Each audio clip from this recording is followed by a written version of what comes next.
Well, good morning and welcome to another Mission Live. It's been a while since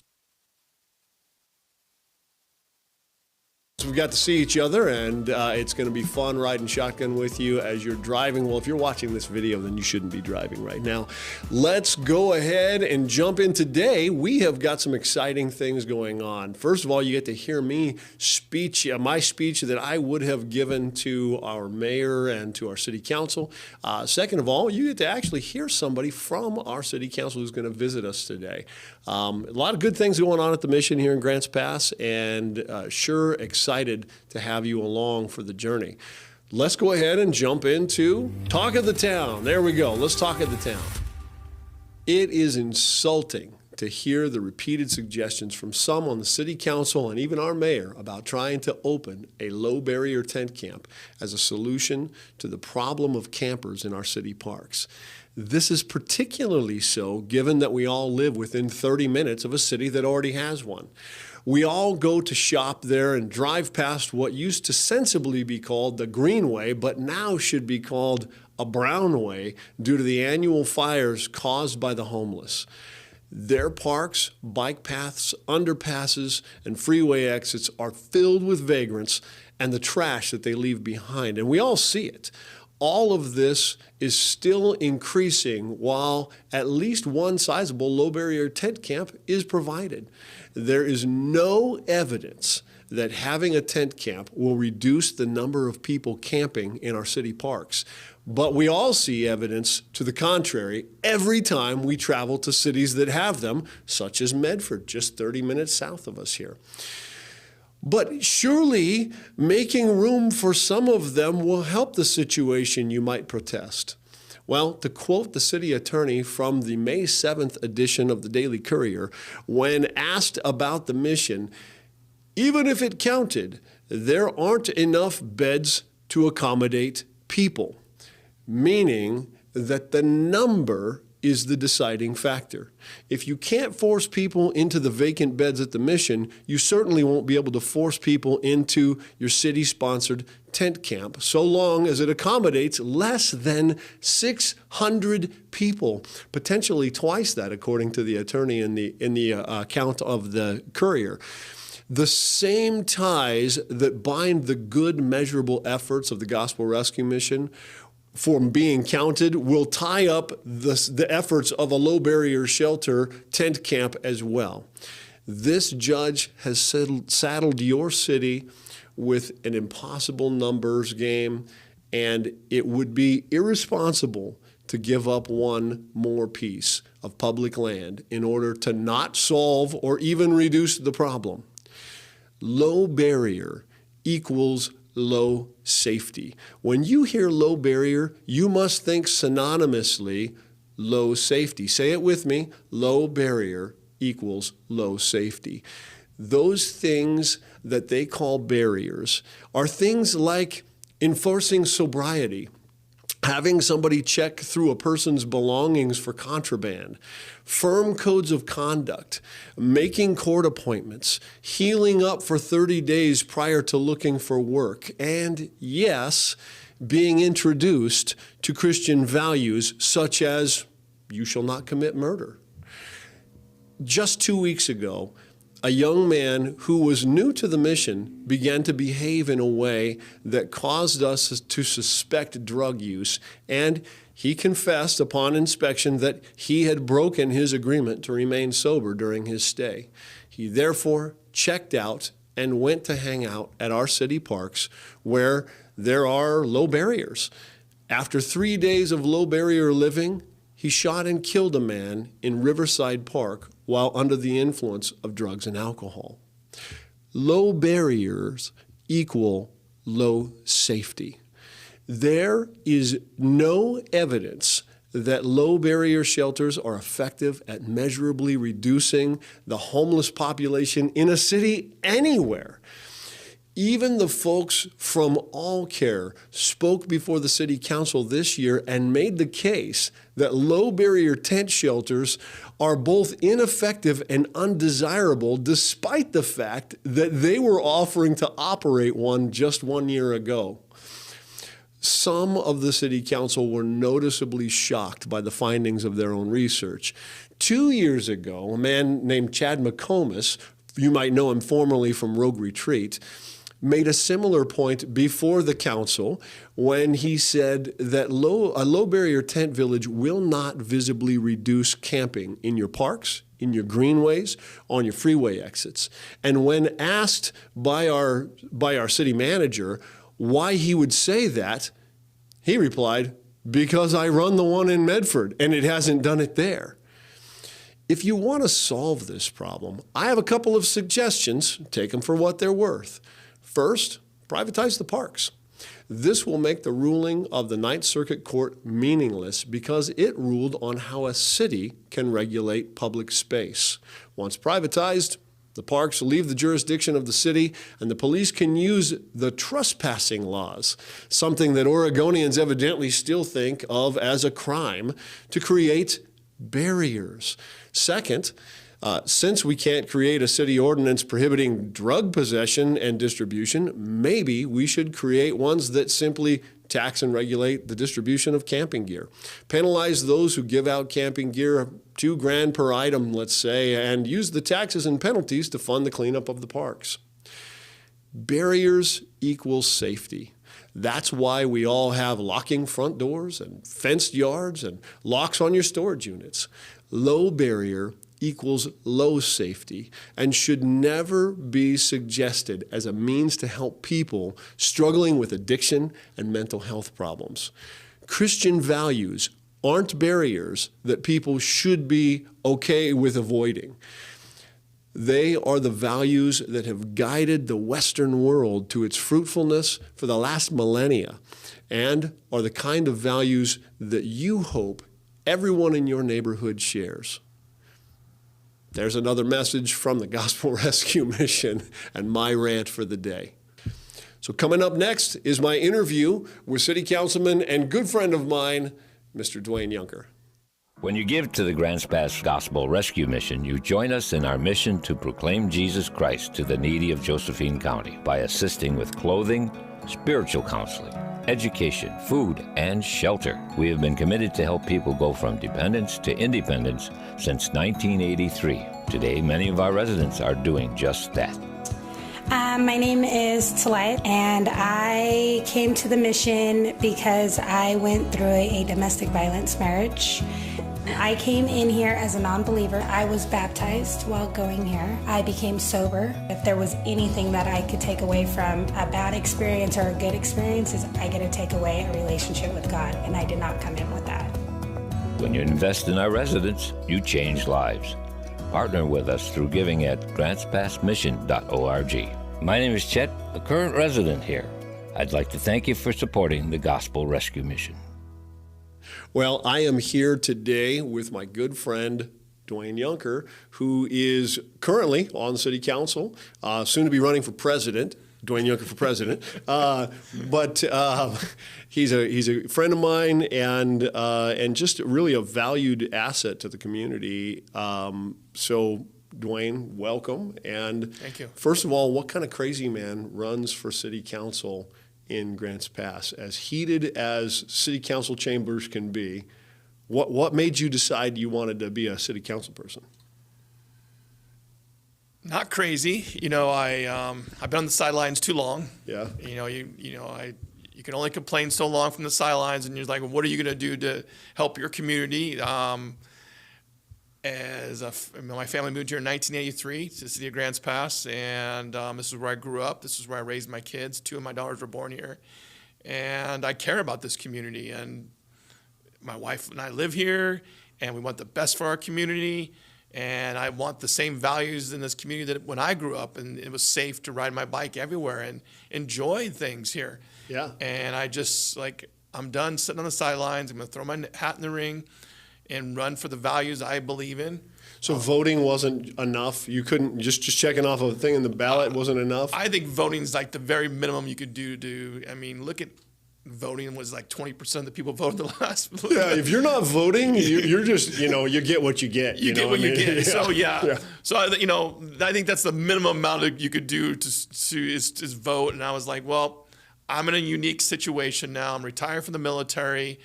I do real estate, and I'm going to run for city council and see where this takes. I'm going to just, I didn't want to be a politician, but, this is what I feel, and I'm going to just put my values out there, my Christian values, how I look at things differently, my background on things. I've been all over the world. I've seen things, how they operate in other countries. How long did you serve? 21 years. Which branch? I've served in a few branches. So Okay. actually, most people don't know this. I've been in 3 branches. I usually tell 2 because the one was only for like 20 months. But I'm retired from the Army. That's what basically, I was in the Marine Corps for the second longest. And I was actually in the Navy for like 20 months. Most people do not know that. Wow. Because Now they all know it. now they all know that. All 5 viewers are going to be really interested. Yes. Yeah. It was only 20 months. I signed up for a 2-year contract. Clinton reduced the military back in '94 and got out. Then went into the Marine Corps. After leaving the Marine Corps after 10 years, I came out and joined the Army National Guard, and I did 11 years with them. So, And thank you for your service. Yes. And God bless you for that. We're right up on Memorial Day. Hopefully this will be out on Memorial Day or around that time, and that'll be good. So, Yeah. Well, so you decided, shoot, man, it's not enough to just vote, and it's not enough to just sit and be an armchair quarterback and yell at the TV all day when you're watching Fox News or reading the paper or whatever. You decided to get in the game. Good on you on that. And how's the experience been so far?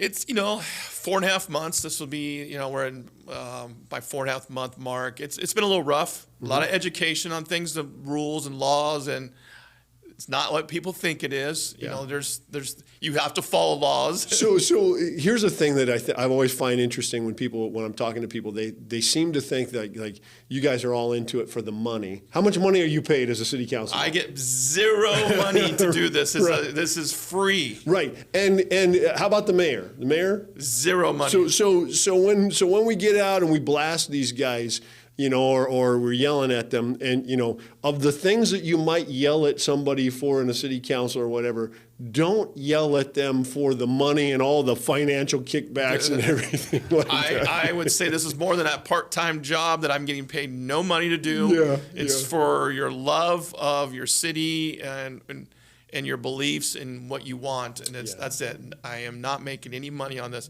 I might even be losing money for real estate. Well, right. Once you get your opinions out there, then there's people who might have done business with you, but then they say, I don't want to do business with a guy with that opinion. Exactly. So you end up, you can certainly lose money that way too. Well, it's the battle in our community has been, Grants Pass has had its time of contention for as long as I've been around Grants Pass, and I've been around here for 17 years. I've been in Southern Oregon since 1978, but only been in Grants Pass for about 16, 17 years in and around here, and I work here. Obviously I'm the director of the Gospel Rescue Mission. I'm the director of the Rock Food Pantry. I see a lot of things happen. I'm on the board of the Sobering Center. I've been on the Mental Health Court Advisory Board. I've done a lot of things where I'm trying to be plugged into the community to try and, like you, have an effect on things that I think I have a skill set to add to and everything. You're coming in and you deal with everything from zoning changes and what I didn't know was pay increases or not increases for local service providers in our community and different things. And one that is certainly near and dear to our hearts is this issue of just constant problems in the parks and this growing issue of homeless people being far more present in our public spaces, in the places where we would go to recreate, to where we can't, and we can't go there anymore. What's your findings on all this? What are we missing on all of this? Well, it didn't start yesterday. It definitely, it's been a gradual pickup, more and more. I would say it even started, 5, 6, maybe even 10 years ago. You can go back even further. There was, homeless started gradually getting bigger. Maybe 13 years ago. Gospel Rescue Mission's been in Grants Pass for 40 years this year. There was homeless people 40 years ago in Grants Pass. That was 1983. So about the time you moved here. Yep. And so there was an issue. I've been with the mission for almost 14 years now. But I got to tell you, man, it seemed like there was just this major shift right around 2019. So we just COVID hadn't quite hit yet and everything like this, but there was some other things going on politically and in the courts and everything. What was happening then? So obviously there's not only is there policy changes, there's actually a court case, the court case that we're involved in, the injunction that most people don't understand the injunction part of it because we lost a court case. There is a group that sued the city and we lost because we did not give someone the place to rest. Kind of the issue is people have the right to rest their heads somewhere or take it, you can't force them not to be able to stop and rest there. That's kind of the situation. Right. So the courts told us, you have to allow, with the injunction, the city, and I wasn't on at that time, came to an agreement that they would allow them to rest in the parks. So before, I don't know, being the recipient of what I think is our community's love for the homeless, their desire to care for the homeless here at the Gospel Rescue Mission. Our mission is second to none anywhere as far as its beauty, its size, its effectiveness. The Gospel Rescue Mission in Grants Pass is amazing, and it exists because people in Grants Pass, I think, care for homeless people, want to see a change. But this injunction kind of makes it sound like we don't, that we were not caring for them because, we were mean to people who were resting on a park bench or laying down under a tree or something like that. Is that the problem we're facing? I don't think that's the problem we're facing when it comes to the homeless problem we have nowadays. I don't really think that. I think what we have right now is a drug problem, Measure 110 problem. Yeah. We have a mental health issue. Yeah. We have a society problem too. Yeah. We have people, this urban camping kind of lifestyle, like these nomad kind of no rules kind of life. That would be more of the problem we have. We don't have the traditional homeless person that you had 40 years ago when the mission was started. It's true. We have, we legalized drugs. What a great thing that is. Well, something bad came from legalizing drugs. In the name of, we're afraid of having a bunch of people incarcerated. So we're afraid of being told that we've got more people incarcerated than anybody. Okay, so that's a bad thing. Are you sure? And there's that idea, don't remove a gate or a fence until you know what it's there for. Yes. We removed the fence and what happened? We have an onslaught of people coming to do drugs. I've talked to law enforcement. We have people from out of the area coming here that are even out of the state to do drugs in our state because they're not held accountable for their actions. There's no teeth that we used to have. Yeah. You did drugs, you're going to go to drug court or you're going to go to jail or prison for doing drugs. Now it's here's a citation, call this number. Well, they don't have to do that. There's nothing mandatory. No mandatory, nothing holding them there. Yeah. We have mental health issues that people that are running around that are definitely need to be cared for, monitored in some kind of capacity. But again, they have rights. So these rights are putting other people in unsafe conditions because they're not being taken care of. Right. And then we have people that I just think in society and there's actually another group too. There's probably some elderly we could help or some ones. Then we have, ones that just like this nomad lifestyle. They're out there living at no rules, no law, and so we are now stuck dealing with this. And then we have, lobbying from, groups that are wanting to make it more popular to act like this. The state government is, 72 hours. The actual injunction only gave us 24 hours to move someone on. The state law turned around and changed this, and now you have to give them 72 hours to move their stuff. How is that helping the situation? 3 days. 3 days. Yeah. So we have law enforcement cite you and say, hey, you need to move. They get 72 But you don't need to do it today. No, you get 3 days to move your stuff. Yeah. Camping's still illegal in the park, but we just can't enforce it. That's crazy. And it's not because you guys as city council don't want to. It's not because Chief Warren doesn't want to. It's because the laws that he used to have to force that are gone. They're gone and they're changed. Now he has to give them 72 hours. He has to give them 72 hours. With all the other criminal law problems we have, he has to deal with giving them 72 hours to move their stuff. On someone that's resting. Now, we have some things that I've been struggling with for the last 4.5 months is behavior. Right. And I feel like the council is finally coming along with bad behavior that is not illegal to, punish people for their behavior. Right. And that's where I've been trying to push for the last 4.5 months is, hey, if they have a bunch of trash or needles or they got, barbecuers or firing things that are burning down tents or they're living a disgusting lifestyle in this park. Yeah. We need to hamper down on these people that are not, for one thing, it's not healthy. Yeah, right.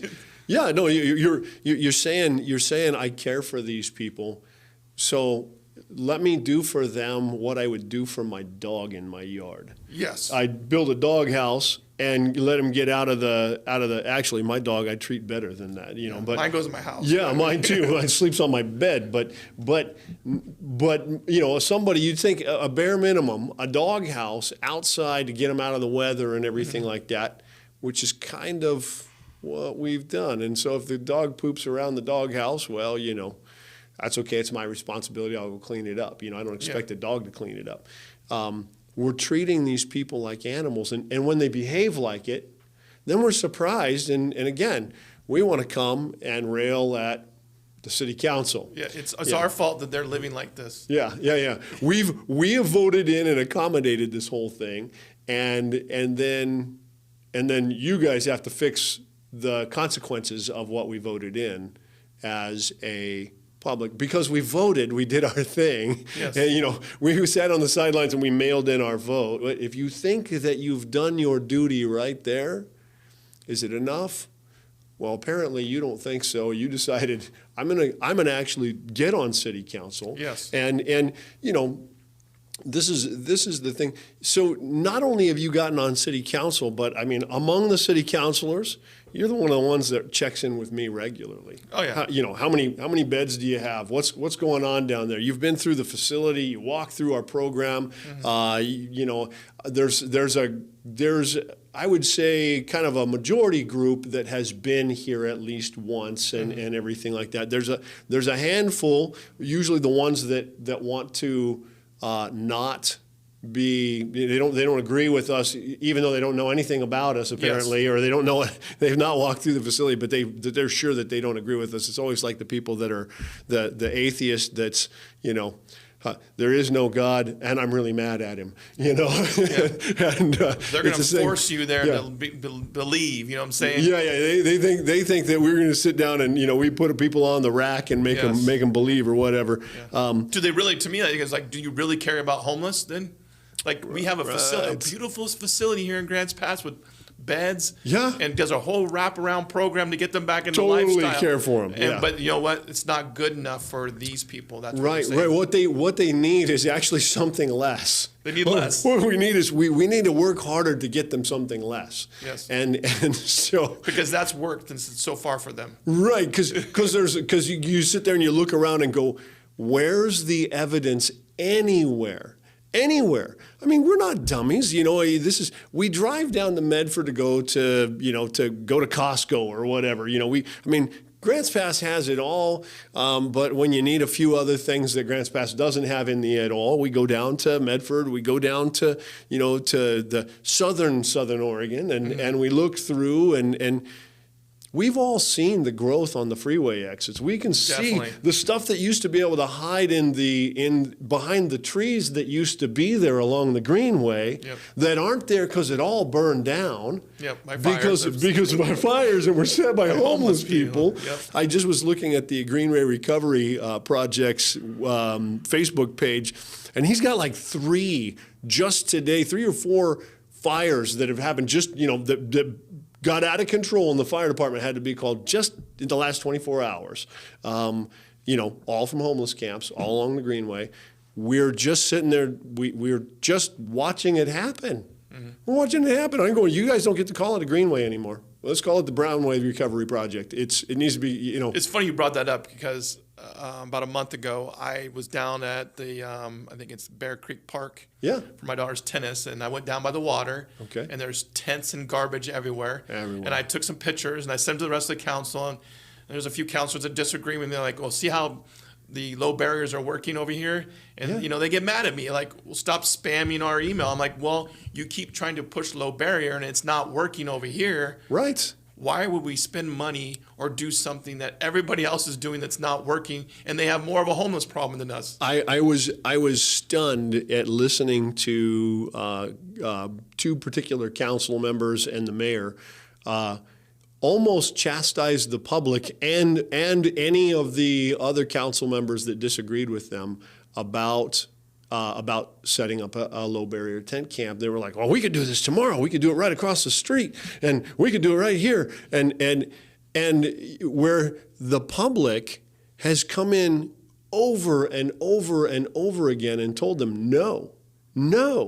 And they still want to chastise everybody as if this is the solution. And we're all sitting there going, we're here. We're sitting in the same room with you, right? We all go to Medford. We've all enjoyed Medford. In fact, tell me what major city we all used to enjoy on the West Coast that hasn't gotten ruined by the homeless problem, that hasn't gotten ruined by low barrier stuff. I mean, we used to take my family down to San Francisco all the time. It was a city I was born in. I mean, beautiful, place to go and great place, fun to do. I wouldn't go down there. It's a cesspool. We used to go up to Seattle for the same reasons. We used to go to Portland for the same reasons.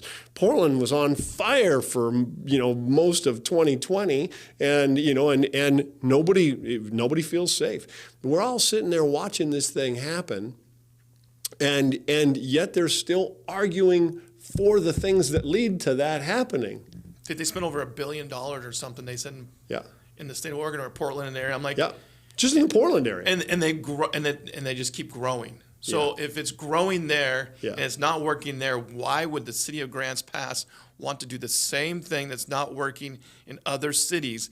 And why are we continue to say, are we just trying to say we did something? I mean, that's what they want, is we did something? No, they're not working. Don't spend money. Do what works. If you want to do something, show me the evidence that it works, not the evidence that there's a need. Don't show me that. Show me the evidence that there's somebody show me that somebody is doing this thing somewhere else and it's working. It's changing lives. lives. Do that. It's changing it. And then follow that. Maybe the Gospel Rescue Mission. Say, I don't know. With a 40-year track record of changing people's lives and then getting them back in society and make them successful. Exactly. You know who's been doing it longer, who's been helping people out of homelessness and drug addiction and alcohol addiction and mental health issues longer in Southern Oregon than the Grants Pass Gospel Rescue Mission? The Medford Gospel Rescue Mission. It's just other gospel rescue missions. The only people that have been doing this longer is other gospel rescue missions. We've been at this for as long as anybody in Grants Pass, and the fact is that we're always invited to the meeting that we're not speaking at. That we're always there. We're always invited to a meeting where we're expected to listen to somebody else lecture about how to solve the problem. who just started within the last year or two. Some group that just came together. Yeah, I've been listening to a city councilman who's been on city council for 2 years. Yeah. Great. You and the mayor add up your time combined. You haven't been working at this as long as I've been working at it, in Grants Pass effectively. Yes. So it's like, why are we doing this? Well, look, man, I mean, it's, we love Grants Pass. We love the people of Grants Pass. I love people who, when they find themselves in a broken spot and want to find their way out, I love to help them out. I mean, we want to see that. And so I feel for those who have a heart to help people out of homelessness, to get out of homelessness and everything, and that's what we want to do. I mean, what's the stuff that people can't see, man? I mean, are you seeing stuff out there? You're going down to the parks. I've been down to the parks. I picked up trash down the parks. I picked up needles. I've been scrutinized because I've said things about nonprofits that I feel causing problems. I mean, there's good ones down there. Obviously, you're a nonprofit too, but. Well, and I'm not going down there. But you're not going down there. I mean, I walk down and tell them, come to the mission. They tell me to kiss off and go, okay. Yeah, but but we don't give out stuff down there. You don't give out free stuff. You're not giving out tents and that. Yeah. You're not giving out propane tanks and needles. No. I mean, I don't understand the needle thing. No. How does needles all over our park are changing lives? I don't see that. You might be giving them a clean meal to do their drugs, but they don't get hepatitis, so they're not going to die from hepatitis, but they're still going to die. Yes, they're a slow death. You're just helping with enabling their slow death. Right. I understand your mission with it, but you're still enabling people to continue a lifestyle it's horrible lifestyle. I wouldn't do that to my family member. Enable them to continue to use drugs. Right. You're continuing to enable this lifestyle that a lot of them are using out there, that are living in tents and getting free stuff to enable their life. They're never going to hit rock bottom if we continue. It's like a drug addict. If you know anything about drugs, if you are if you're enabling by what would you say? You're providing all the needs that they're using their money for. Yep.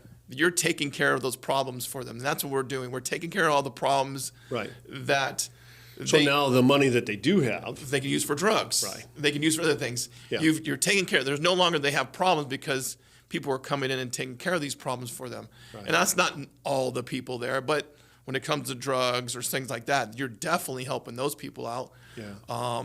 Elderly, I have a whole different view on elderly people that need help. Yeah. Mental health, I think our mental health laws need to be revamped and looked at. Yeah.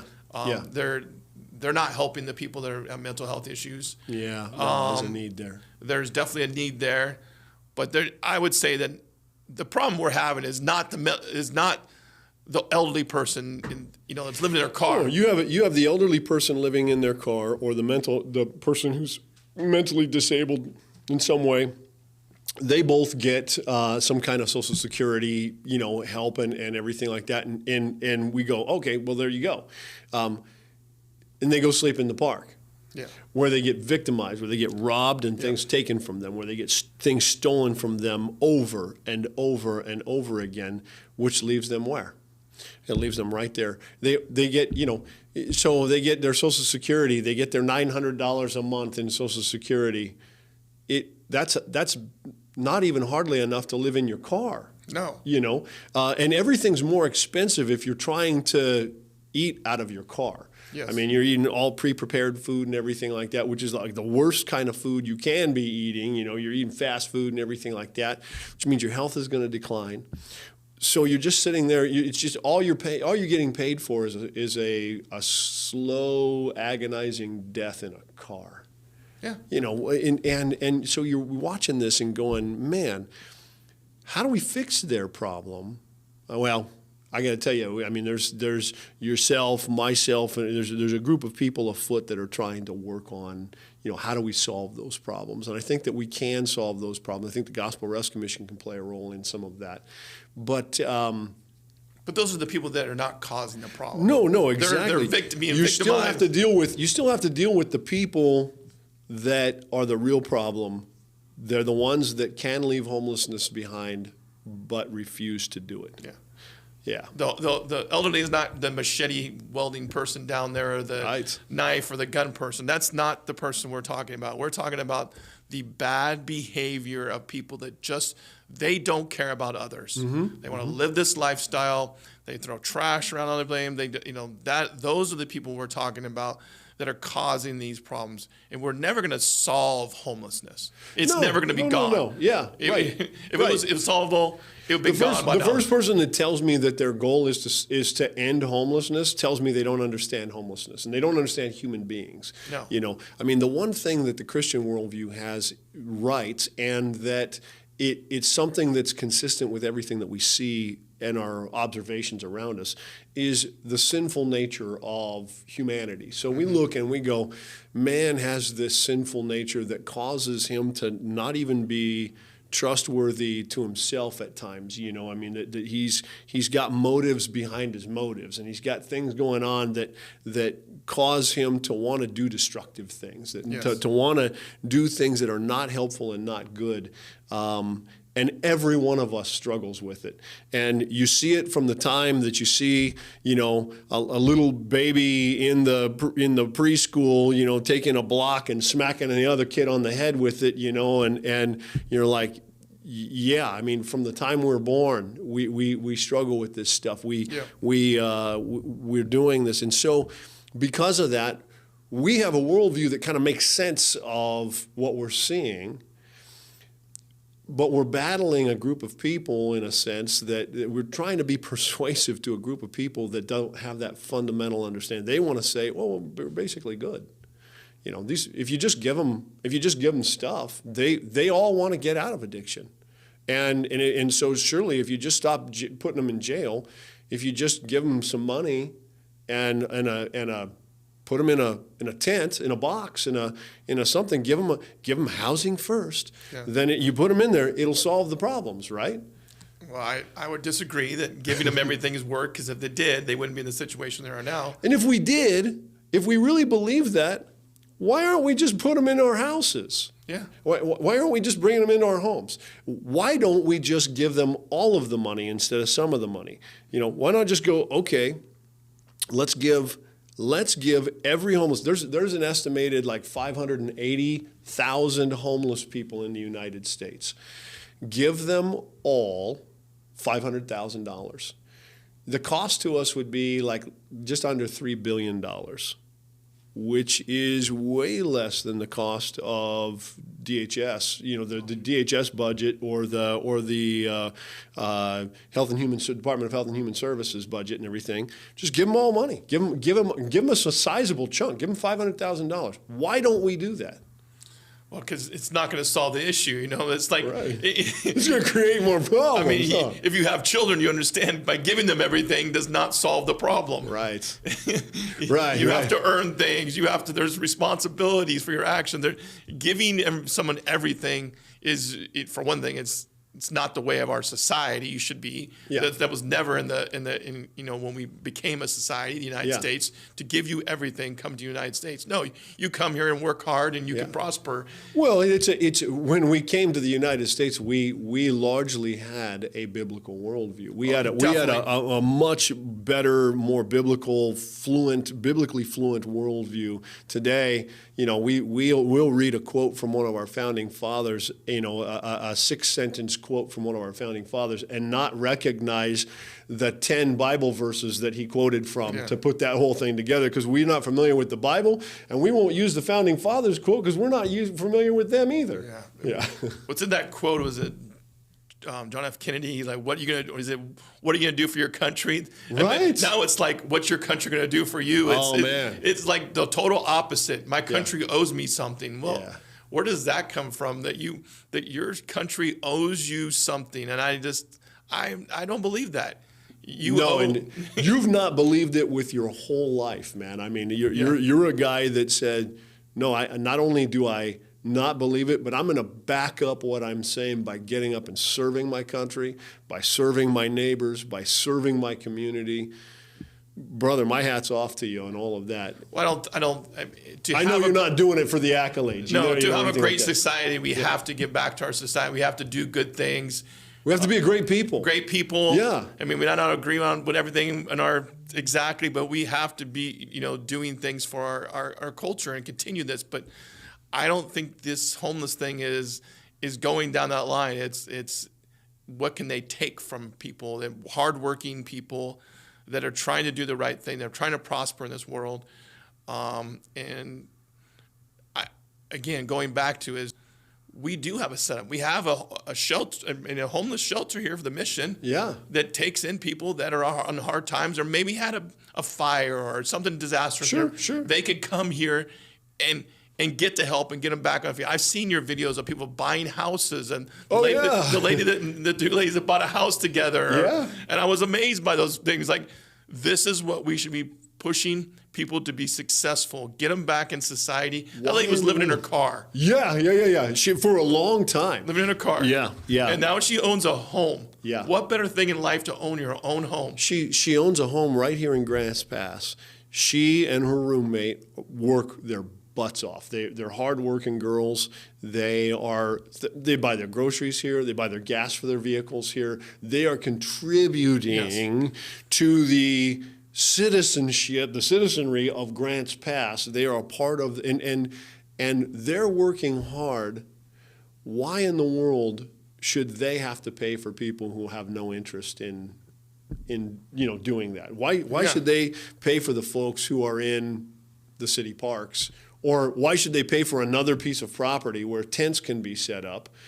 They worked hard for it. You telling me that wouldn't have been a temptation for them? There's a spot where I can go get riverside frontage. They're not only working hard now; they worked hard to get themselves out of homelessness. Oh man! So what they did? These girls worked hard. They worked hard because it is hard to get out of homelessness. It is. But they worked hard, and they're now being rewarded for their hard work. That's right. Just like you and me and everybody else that's watching this video right now, probably is we work hard we've taken responsibility for the lives that are underneath us, the people that we have relationship with, our community and everything like that. And what happens is power and authority flow to people who take responsibility. It's just it's a law of nature, and so this is the way it works. Yeah, I think that the one thing that some people will say to you, well, you were given this. I'm like, no, I grew up on a single wide metal trailer in this town. I was on free reduced lunch growing up. Yep. Me too, by the way. Me too, by the way. I was in Shady Cove, and I'm adopted by my dad. I call my dad just to get a little more into it. And my mom was on welfare until I was 5 or 6 years old. Okay. Until she met the dad that adopted me. So, but my mom went back to school and got an associate's degree. Working to try to pull us out of poverty, even though we still lived in poverty pretty much. But we're working, you know what I'm saying? Yeah. She did that while she was working, huh? Yes. Yeah. I should make excuses because I had a bad childhood with being poor. Right. No, I'm not going to make those excuses. I'm going to, get out there and work. I've been, 8 days after high school, I was off in the military working. Yeah. And I've been working. And I Ever still work since. today. I get up every morning. Yeah. Sometimes I'm working 2 or 3 jobs, Yeah.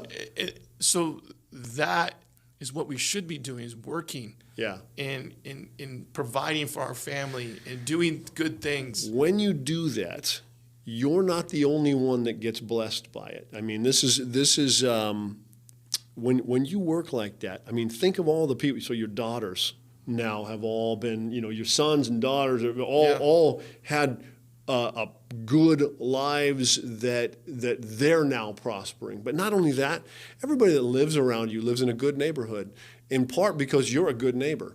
Everybody that when you go to a restaurant and you go out and you take your family out to a restaurant, the people that own that restaurant are blessed because you're doing well. Yes. You're doing well, so they get to serve you and your family and everything. This is the way it works. We're not blessed just so we can hoard stuff. We're blessed to be a blessing to everybody around us, and this is what hard work causes. It causes this flourishing all around us, and you can't help it from happening. Once you start doing it, you can't stop it. And that's part of the thing that I think people don't get. They see themselves as isolated instead of connected. They see themselves as individualistic instead of as a community. And well, one of the they're not differences, listening to the Bible then, because yeah, we are supposed to gather together. Yep. We're supposed to, we're not supposed to be alone. right, He didn't make us. God didn't make us to be alone. He obviously Right. brought us a wife. And community and community. everything. Yeah, yeah. And so when you're in a community that it gets along, you're going to prosper. That's right. Because you That's have right. people beside you. That's what's great about the mission is you come here. Yep. And there are going to be people who surround you. Yep. And help you make decisions.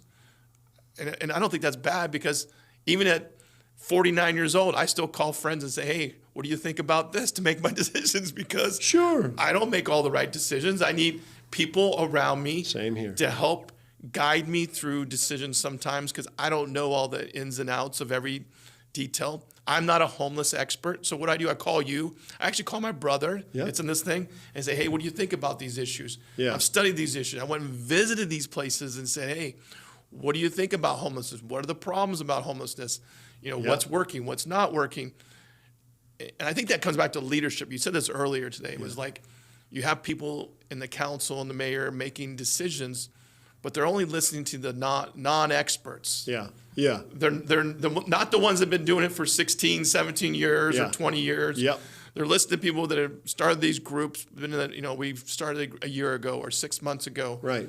And they think they have great ideas Yeah. because they've read it or somewhere else. But Right. Sounds good on paper. It sounds good on paper. Yeah. There's a good example is UCAN. Yeah. And what was her name? Kelly. They brought up she was going to change homelessness and Oh, cure yeah. it in Yeah. 10 years. Yeah, It's been 13 years later.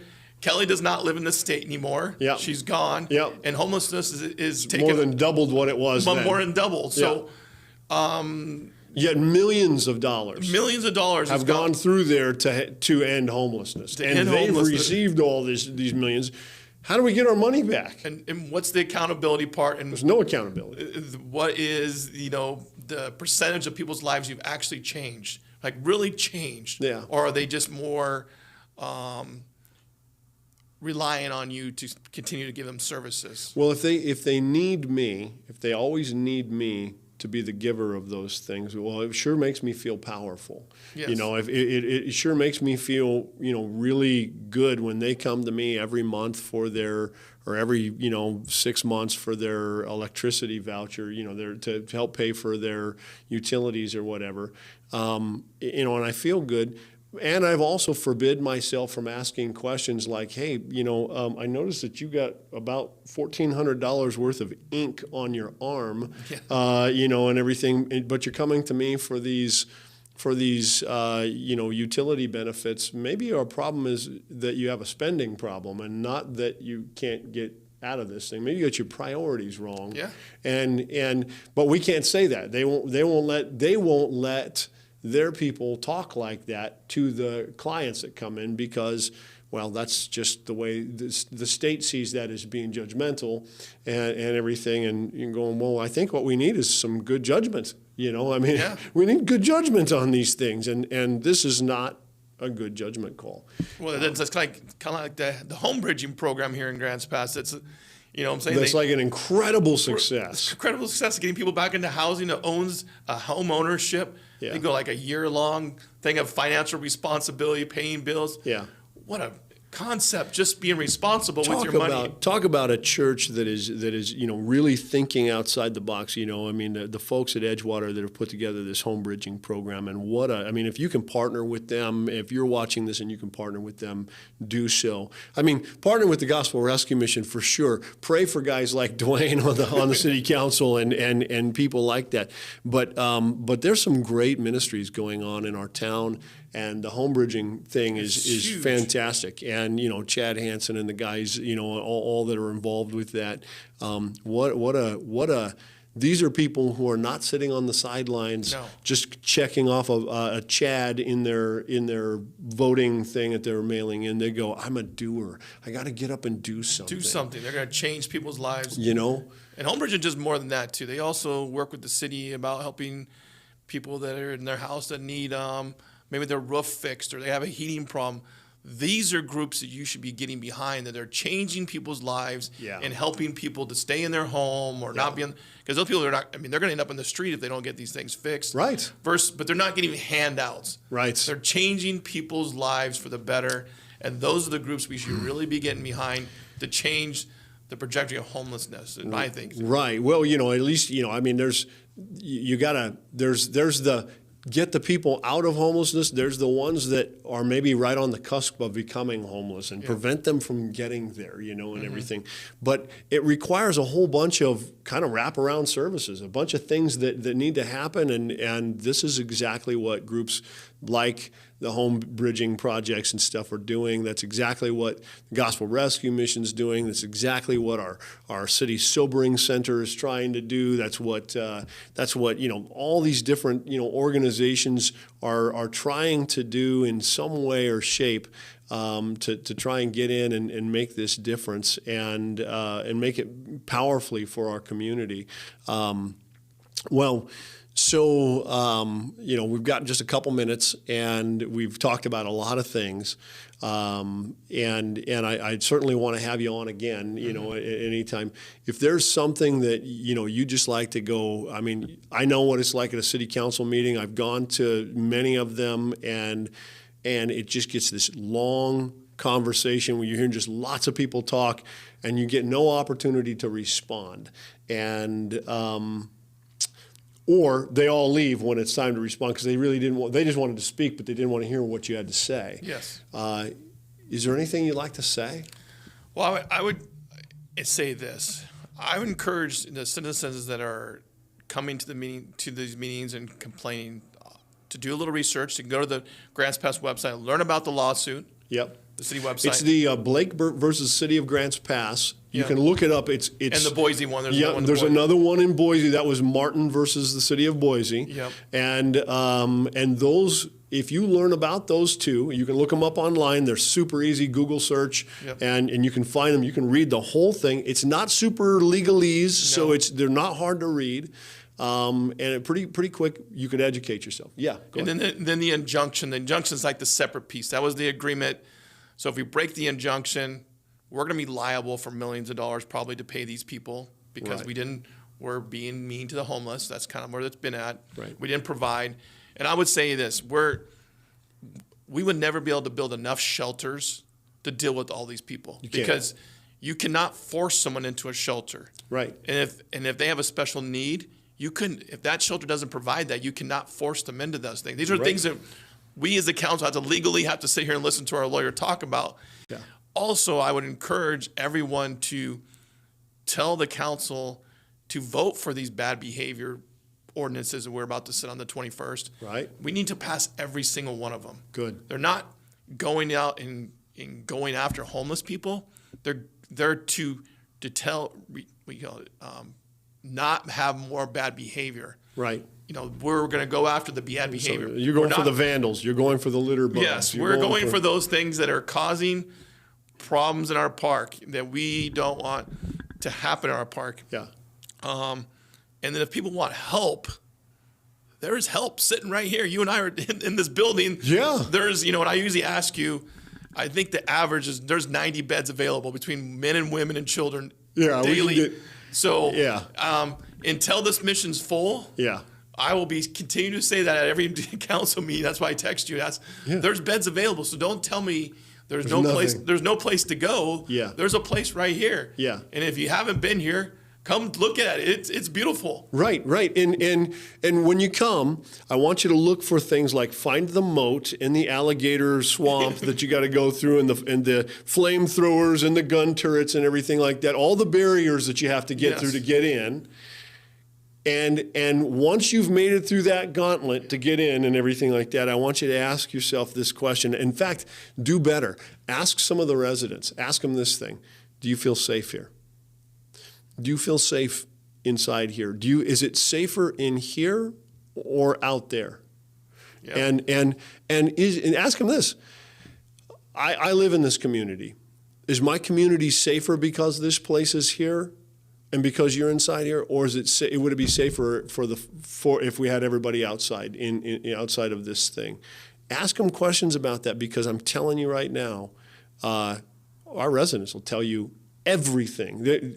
You and I could have had 2 residents up here having the same conversation. They would have said the same things from the same perspective that we're saying it. And I could take somebody who's only been here a week, and I could take somebody who's been here for a year, and they would both say the same thing. It's safer here. It's safer here. The meals are better here. Yeah.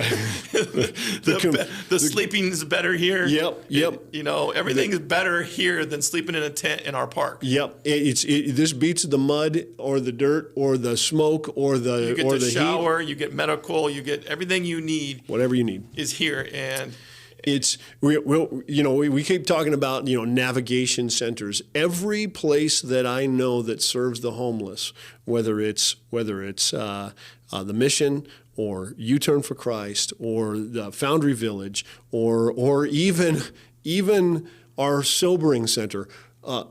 All of them function like navigation centers. Yes. Every single one of them. You need a ID. We'll make sure, one of us will make sure wherever you came to first, we're going to make sure you get your ID. You need to go see a doctor. We're going to make sure you go see a doctor, and we'll make sure you get OHP if you don't already have it, which most of them don't still. Which is amazing. How do you not have OHP? It's crazy. You need SNAP benefits. We'll get you SNAP benefits. You need a new pair of shoes. Piece of cake, man. We'll get you shoes. If we have to go down to Fred Meyer and buy them, we'll buy them for you. Whatever it takes, we're going to get you what you need to where by the time you leave here, you're going to be in much better shape than you were when you came here. And ideally, if you really work it hard, you're going to leave here with a sustainable income and a home, a place that you can call home. It might be an apartment of your own. It might be a house that you're rooming up with some other people on. It might be that you go in and buy a house. It might just be that your family suddenly sees that you're doing all the things that they wanted you to do all along. Yep. And they're going to welcome you back into their circle of friends, and back into that community, because suddenly you're staying sober and you're doing the things that you ought to be doing. That's the kind of thing that comes from a stay at a gospel rescue mission.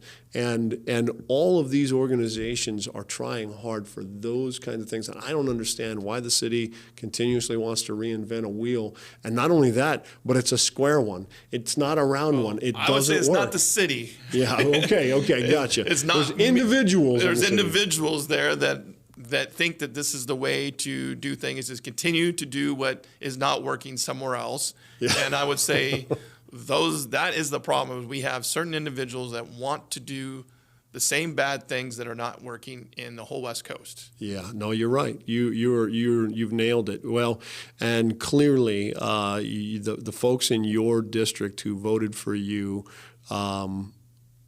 you reflect them, I think, well, and I hope that they're really proud of having you on, man. I'm proud of that you're my friend and you're doing all these things, and so again, thanks for taking the time to come in and talk. Thanks for taking the time to share your heart and mind. And I would open up this to you and give you a voice anytime that you feel like you're not getting heard. Again, there's only 4 people that are going to hear this, in all of social media or whatever. But all 4 of them will, one of them will be angry at us. But probably but 3, there'll be one person. Yeah. But the other 3 will listen and be enjoying it. So again, thanks for your time, brother. I sure appreciate you, and I appreciate you folks for just giving us a listen. So you can find out more about us, grantspassmission.org. Check us out. Find out more about what we do as a gospel rescue mission. Thank you for taking the time to listen, and get up off the couch and get involved. Let's change the world because it belongs to the Lord. Jesus is Lord of Grants Pass. He's Lord of Oregon. He is Lord of the United States because he is the Lord of all. And let's celebrate him as that, okay? God bless. Have a great day.